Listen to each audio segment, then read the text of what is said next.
Good morning, Deputy Good morning. Secretary. My name is Tim Foreman, and I'm from Luke Seymour Academy in D.C. Public Schools. And I want to ask you, what is your favorite state?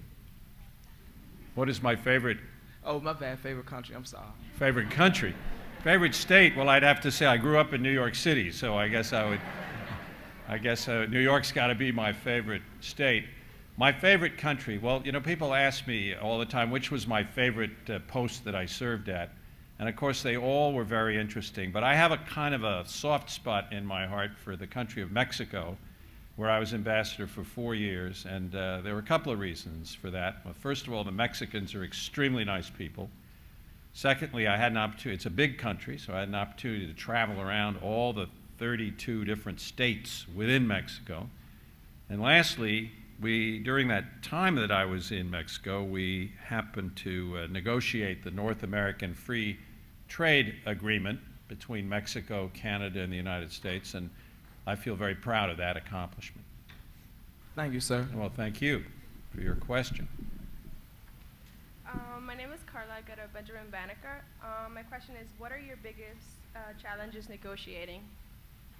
What are our biggest challenges negotiating? Well, I think perhaps today, might as well let's talk about the priorities of this administration. I would say probably the biggest challenge we face at the moment is the ongoing effort to disarm the Korean Peninsula. You may have read about the negotiations, the so-called six-party talks between China, Russia, Japan, South Korea, North Korea, and ourselves to disarm, to take away the nuclear capability of North Korea. And that is an ongoing negotiation. And if that is successful, it will be a very, very important development towards ending, finally, the Korean War, which still is technically not ended, and removing a very, very dangerous situation. So I would say that's probably one of the most challenging negotiations that exist at the moment.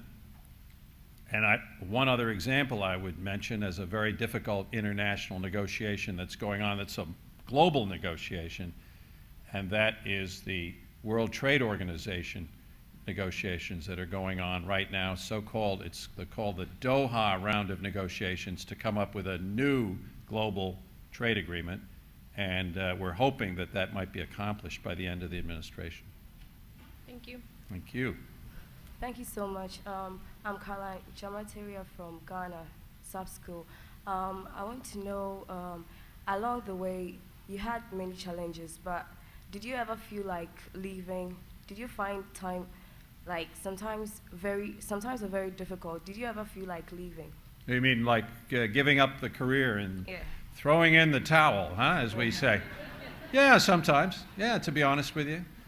I entered the Foreign Service in 1960, so that's a long time ago. I did retire at one point in 1997, and then I was called back. But during those first 37 years, every now and then, yeah, like anybody else, I think you have your ups and your downs and your moments of discouragement.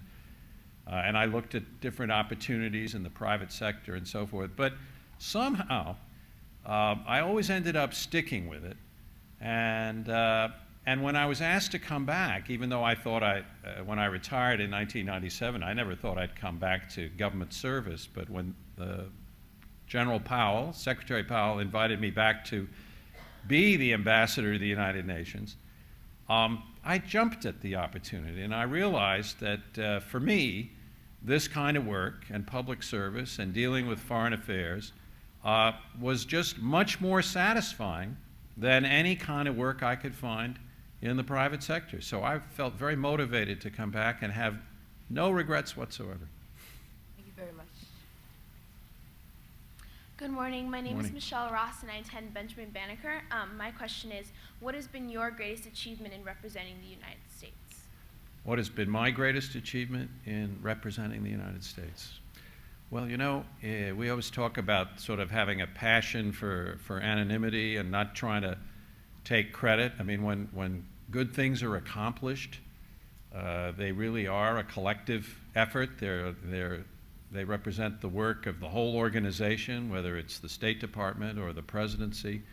So, I mean, we try to make this a team effort. But if there was any one of these efforts that I thought was, I can certainly give you one that I think was very important, and that was the free trade agreement between Canada and Mexico. I would say that was an important one. I worked for, and some of you might be interested to know this, there's a bureau in the State Department called the Bureau of Oceans and International Environmental and Scientific Affairs. And when I ran that bureau for about 3 years, we did a lot of environmental negotiations. And during the time I ran that bureau, we negotiated an agreement, you may have heard of it, the Montreal Protocol, to protect the stratospheric ozone layer against these, it gets kind of technical, these chlorofluorocarbon gases that are emitted and destroy the ozone layer. And we achieved that negotiation in 1987, and as a result of that treaty, those gases, those chemicals are being phased out, and the stratospheric ozone layer is being protected, which helps protect people.